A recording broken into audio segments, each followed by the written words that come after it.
The story of the 1 franc coin begins not in modern times, nor even in the age of Napoleon, but deep in the heart of medieval France, a nation still finding its identity. To understand the franc, we must travel back to the 14th century, to an age of kings, knights, and kingdoms locked in endless wars. It was the year 1360. Europe was reeling from the devastation of the 100 Years' War between France and England.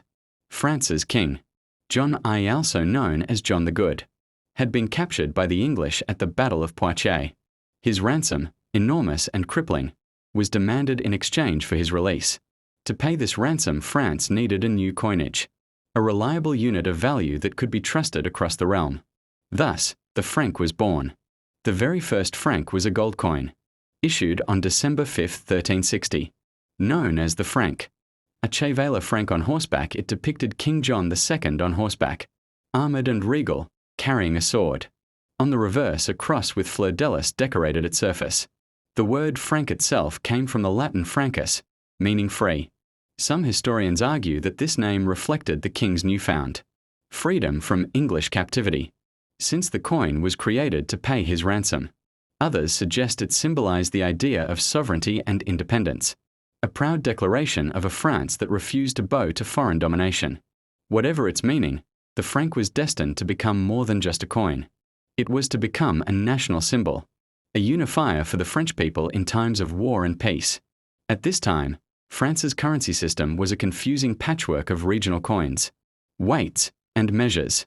Traders in Paris, Lyon, and Bordeaux often used different standards, leading to disputes and economic chaos. The introduction of the franc was a step toward monetary stability, offering a coin of consistent value that merchants, peasants, and nobles alike could recognize. The franc à cheval weighed 3.87 grams of gold and was valued at 1 livre tournois, the standard accounting unit of the time. For the French crown, this new coin was not just a tool of payment, but a message of authority, legitimacy, and control. But the origins of the franc were not only political. They were also deeply tied to the identity of the French monarchy. By placing the king on horseback, sword raised, the coin projected an image of strength and chivalry. To hold a franc was to hold a piece of France itself, its king, its pride, and its sovereignty, pressed into shining gold. Yet, the birth of the franc came during one of the darkest eras in French history. The 100 Years' War raged on, devastating the countryside, draining resources, and plunging France into recurring crises. The franc, though strong in symbolism, was constantly tested by economic instability, inflation, and the demands of war. After King John II's death, subsequent rulers would continue issuing francs in various forms. Charles V, known as Charles the Wise, struck the franc-a-pied franc on foot, featuring the king standing, crowned, and holding a sword and hand of justice. These early coins reflected the evolving political propaganda of the French monarchy, the king not just as a warrior, but as a just ruler ordained by God. Minting these coins was no simple task. Each was struck by hand, using heavy dies and skilled laborists who carved designs into steel. The act of producing a franc was as much craftsmanship as it was statecraft. A coin carried with it the trust of the kingdom and the weight of its future. By the late 14th and 15th centuries, the franc had become a trusted unit of exchange. It travelled in the pouches of merchants, in the coffers of nobles, and even in the alms given to monasteries. The coin's durability and recognition across borders made it an important part of France's growing influence in Europe. But perhaps most importantly, the franc marked a turning point in how France viewed its economy and its people. For centuries, coins had been primarily tools of the elite, nobility, knights, kings. With the franc, a new sense of national identity began to emerge. It was no longer just a currency. It was a symbol of freedom, unity, and resilience. The 1 franc coin that would later appear in silver and nickel centuries later owed its existence to this very moment in history, a coin born out of captivity and war, yet destined to survive empires, revolutions, and the march of modernity. The story of the franc began with a king in chains, a ransom to be paid, and a nation desperate for stability. The franc à cheval was more than a coin, it was France's declaration of independence and identity. From these medieval origins, the franc would grow, evolve, and endure, becoming one of the most influential currencies in world history. The medieval birth of the franc had given France a currency both powerful and symbolic. But as the medieval era gave way to the Renaissance, the franc itself began to change. It was no longer only the coin of Kingsit was becoming the currency of a new Europe, one defined by art, trade, exploration, and the centralization of royal power. The 15th and 16th centuries saw France emerge as a dominant power on the continent, under the reign of Francis, often called the Renaissance King France, flourished culturally and politically. The franc, introduced as a ransom coin in the 14th century, was now evolving into the bedrock of the French economy. Francis I, ruling from 1515 to 1547, embodied the ideals of the Renaissance. He was a patron of the arts, a rival of the Holy Roman Emperor Charles V, and the monarch who invited Leonardo da Vinci to live at his court. Under his reign, the franc began to take on a new role, not just a medium of exchange, but a symbol of France's cultural rebirth. The currency landscape of Europe at the time was in flux. Spanish gold from the New World flooded markets. Italian banking families controlled vast networks of finance, and England's pound sterling was strengthening. For France, the franc had to stand firm as a recognizable and trusted coin, amidst this sea of wealth and competition. But the franc was not always a gold coin. By the late 15th century, new variations emerged, including silver denominations and subunits tied to the franc. The monarchy used these issues not just to stabilize commerce, but to assert royal authority. Every coin bore the image of the king, surrounded by inscriptions reminding subjects that money was not merely metal, it was power, sanctified by the crown. Yet, even in this age of flourishing art and culture, war and politics shaped the fate of the franc. France's costly wars against the Habsburgs drained the royal treasury. Each military campaign required massive funds, leading kings to manipulate the coinage, reducing the precious metal content while maintaining its face value. This practice, known as debasement, was a dangerous gamble. To the common merchant or peasant, the coin looked the same. But to those who weighed and tested its metal, the franc revealed its reduced value. Trust in the currency wavered, and with it, the stability of the realm. It was in this context that King Henry III of France, in 1577, sought to restore confidence.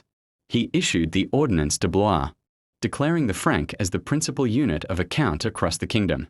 The decree standardized the coin's role, cementing the franc as a cornerstone of France's monetary system. From this point onward, the franc became more than just a coin, it became a standard of measurement, used in contracts, trade agreements, and royal accounts. Its consistency gave merchants a sense of reliability, while its royal imagery reminded citizens of the king's enduring presence in their daily lives. But France was not at peace. The late 16th century was dominated by the wars of religion, a brutal conflict between Catholics and Protestants, known as Huguenots. Cities burned, economies collapsed, and coinage once again suffered from instability. Hoarding of gold and silver became common, and trust in the franc wavered under the weight of bloodshed. Yet even in this chaos, the franc endured. Its survival through war and crisis proved its resilience. For the French people, the franc was more than just money, it was a lifeline, a familiar constant in a world of shifting loyalties and violent upheaval. When Henry IV, the first Bourbon king, ascended to the throne in 1589, France was fractured and weary from decades of religious war. To heal the kingdom, he famously declared, "Paris is worth a mass." But beyond religion and politics, Henry also sought economic recovery. He issued reforms that stabilized currency and restored trust in the franc. His minister, Maximilian de Bethune, Duke of Sully, worked tirelessly to balance finances, curb inflation, and promote agriculture and trade. Under Henry IV, the franc once again became a symbol of hope, a coin that promised stability after years of turmoil. By the dawn of the 17th century, the franc was no longer just a medieval relic. It had transformed into the lifeblood of commerce, circulating widely across towns, villages, and international markets. The coin traveled beyond France's borders, accepted in neighboring states, and influencing monetary systems elsewhere. The franc's endurance through the Renaissance and early modern period highlighted its unique ability to adapt. While kings came and went, while wars raged and peace treaties were signed, the franc remained in the hands of the people, clinking in taverns, changing hands in marketplaces, and filling the treasuries of monarchs. By the late 18th century, France stood on the brink of collapse. The monarchy was drowning in debt. Society was fractured by inequality, and the people, hungry, restless, and desperate, were demanding change. At the heart of this revolution was not just politics and power, but also money. The franc, a currency that had once symbolized royal authority, was about to be transformed into something far greater, a symbol of liberty, equality, and fraternity. For centuries, the French monarchy had funded its wars and extravagance through taxation, borrowing, and manipulation of the coinage. By the time of Louis XVI, the treasury was nearly bankrupt. France's support of the American Revolution had only deepened the crisis, adding millions to the already insurmountable national debt. The people, meanwhile, were starving. The price of bread soared, wages stagnated, and coins like the franc became increasingly scarce in circulation. Silver and gold were hoarded, while ordinary citizens struggled to find the money to survive. The storming of the Bastille in 1789 marked the beginning of a new era. The French Revolution swept away centuries of monarchy, nobility, and privilege. And with this radical transformation came a demand for a new financial order. Money, after all, was not just economic, it was deeply political. The revolutionaries understood this. A nation reborn as a republic needed a coinage that reflected its values, not the face of a king. In the years that followed, revolutionary leaders introduced new designs for coinage. The franc, once adorned with monarchs on horseback or in royal robes, was reimagined. Coins now carried the image of Marianne, the female personification of liberty, often shown wearing the Phrygian cap, a symbol of freedom from tyranny. These designs were powerful. For the first time in French history, the coin in a peasant's hand did not glorify a king, it celebrated the people themselves. Every franc became a small, circular declaration of revolution. But the revolution was not a time of stability. Far from it. The old economic problems only worsened as chaos spread. The monarchy was abolished, Louis XVI was executed, and France descended into the bloody reign of terror. During this period, the revolutionaries attempted radical monetary experiments. In 1790, the revolutionary government issued the assignats paper money, backed by confiscated church lands. At first, they seemed promising, but over time, assignats flooded the economy, leading to rampant inflation and the collapse of public trust. The franc, though still present in metal coinage, was overshadowed by this paper disaster. Markets spiraled, goods became scarce, and the very idea of money seemed on the brink of collapse. Then, in 1795, a critical decision was made. The revolutionary government officially adopted the franc as the base unit of the new French monetary system. 1 franc was defined as containing 5 grams of silver, a clear, rational standard designed to restore order after years of chaos. This was no small act. By legally anchoring the franc to silver, the revolutionaries gave France a modern, stable currency, one that reflected Enlightenment ideals of reason and equality. For the first time, France had a monetary system built not on the whims of kings, but on scientific precision and national law. The coins themselves reflected this transformation. Gone were crowns, swords, and fleur-de-lis. In their place were symbols of agriculture, justice, and liberty. The 1 franc coin of the Republic often bore inscriptions such as République Française, making clear that it belonged not to a monarch, but to the people. In this way, the franc became as much a political statement as it was an economic tool. It carried the ideals of the revolution into the daily lives of every French citizen, whether they lived in the bustling streets of Paris or the quiet farms of the countryside. The introduction of the franc as a decimal-based currency was also revolutionary in itself. Unlike the confusing and inconsistent medieval systems of livres, sous, and deniers, the franc was divided neatly, 1 franc 100 centimes. This made calculations easier, trade more efficient, and the system more accessible to ordinary people. Decimalization was part of a broader revolutionary push to simplify and rationalize French life. Just as the metric system was introduced to measure length and weight, the franc became the rational measure of value. But even as the revolution established the franc as the national currency, another figure was rising who would take it to new heights: Napoleon Bonaparte. As the revolution gave way to the consulate and then the empire, Napoleon saw the franc not just as money, but as a tool of empire. He would stabilize it, strengthen it, and spread it across Europe. The revolution had swept away kings and crowns. France was reborn as a republic, and with it, a new currency, the franc, anchored in reason, equality, and law. But revolutions are rarely stable. The 1790s brought economic chaos, inflation, and political uncertainty. France needed order, and order came in the form of a man who would change not only the nation but also the fate of its currency: Napoleon Bonaparte. Rising from the turmoil of the revolution, Napoleon seized power in 1799, declaring himself first consul of France. By 1804, he crowned himself Emperor of the French. His vision was not just of military conquest, but of administrative precision, a France governed by clear laws, strong institutions, and, crucially, a stable monetary system. Napoleon understood that money is power. Without a strong, trusted currency, his empire could not function. Merchants would not trade, soldiers would not fight, and territories could not be governed. The franc, still fragile after the revolution, needed to be reforged into something enduring. In 1803, Napoleon introduced one of the most important reforms in French monetary history: the creation of the franc germinal, named after the month of Germinal in the French revolutionary calendar.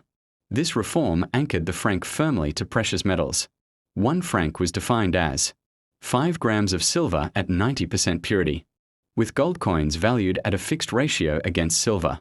This established a bimetallic standard, meaning both gold and silver served as the basis for currency, locked in a stable relationship.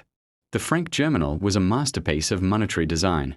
Unlike the chaotic debasements of the past, it offered stability, consistency, and trust. Merchants, bankers, and ordinary citizens could hold a franc knowing its value was real, measurable, and guaranteed by law. This reform endured long beyond Napoleon himself. In fact, the franc germinal would remain the backbone of French currency for more than a century, until the outbreak of World War I. In 1914, the coins themselves reflected this new imperial order. Gold and silver francs bore Napoleon's image, crowned with laurel wreaths in the style of Roman emperors. These designs were not accidental. Each coin was a piece of propaganda, proclaiming Napoleon not only as ruler of France but as heir to the grandeur of Rome. Wherever his armies marched from Spain to Italy, from the Netherlands to Germany, the franc followed. It became a currency of empire, spreading French influence as much as any general or diplomat. For ordinary people, the new franc brought something far more tangible: stability. In the markets of Paris, Lyon, and Marseille, trade flourished under the reliable coinage. Farmers, artisans, and merchants could trust the silver and gold in their hands. After decades of uncertainty, assignats, inflation, and revolution, the franc germinal gave France a sense of financial security. Napoleon's reforms extended beyond coinage. His Napoleonic Code standardized laws across the empire. In much the same way, the franc standardized value. Together, they created a system where French life, whether in courts, contracts, or commerce, was unified under clear, rational rules. The franc became more than money. It became a foundation of the Napoleonic state, a daily reminder of order in a world transformed by war. But empire is fragile. Napoleon's victories gave way to defeats. The catastrophic invasion of Russia, the loss at Leipzig, and the final downfall at Waterloo in 1815 marked the end of his reign. And yet, while Napoleon himself was exiled, the franc germinal survived, even as monarchies were restored. As kings once again sat on France's throne, the monetary reform of 1803 remained intact. The franc was too stable, too reliable, too essential to be discarded. In many ways, Napoleon's most enduring legacy was not his battlefield conquests, but the coin that bore his face. The influence of the franc extended far beyond France. Neighboring countries, impressed by its stability, adopted similar systems. By the mid-19th century, the franc would become the basis of the Latin monetary union, a shared currency system that spanned much of Europe. This international role began with Napoleon. His vision of a strong, stable currency had planted the seeds for a Europe, connected not only by armies and treaties, but by coins and commerce. The fall of Napoleon did not end the story of the franc. In fact, it was only the beginning. As the 19th century unfolded, France and indeed all of Europe entered an age of industrial transformation. Steam engines shrieked, factories roared, and railroads spread like veins across the continent. At the center of this modernization was the franc, a coin whose strength and stability allowed France to thrive in a rapidly changing world. The restoration of the Bourbon monarchy in 1815 might have returned kings to the throne, but it did not undo Napoleon's most practical legacy, the franc germinal. Even under monarchs who distrusted Napoleon's memory, the franc remained untouched. Its 5 grams of silver, guaranteed by law, had become the very foundation of the French economy. Unlike the fragile assignats of the Revolution or the chaotic coinage of the Middle Ages, the franc offered trust and consistency. Everyday citizens, whether merchants, farmers, or factory workers, could believe in the value of the coin in their hands, and that trust was priceless. The 1 franc coin, minted in silver, became a fixture of daily life. For peasants in the countryside, it bought bread, wine, and salt. For the rising urban working class, it was their wage for a day's labor. For traders and merchants, it was the unit of exchange that bound together towns and cities across the nation. It was small, familiar, and constant, so much so that by the mid-19th century, the phrase "not worth a franc" entered the French language as a synonym for worthlessness. The franc was not just money. It was a measure of value in everyday speech and thought. As industry and trade expanded, so too did the reach of the franc. French colonial expansion in Africa, Asia, and the Caribbean spread the coin far beyond Europe. In ports from Dakar to Saigon, from Algiers to Pondicherry, the franc became a global currency, representing not only economic exchange but also the influence of French power. But the franc's importance was not limited to empire. By the mid-19th century, Europe itself was looking for monetary unity. In 1865, France led the creation of the Latin Monetary Union, a groundbreaking agreement between France, Belgium, Switzerland, and Italy, later joined by other nations. The union standardized coins across borders, all based on the French franc's silver standard. This meant that a 1 franc coin minted in Paris could be spent in Rome, Brussels, or Geneva. Coins of different countries were interchangeable, unified by weight, purity, and design principles. For the first time, Europe had something close to a shared currency system, and it was built on the model of the franc. The designs of the 1 franc coin reflected the shifting tides of French politics. Under the monarchy, coins bore the profiles of kings. Under Napoleon III, they carried the emperor's image, laurel-crowned in imperial style. Under the Republic, allegories of liberty replaced monarchs altogether.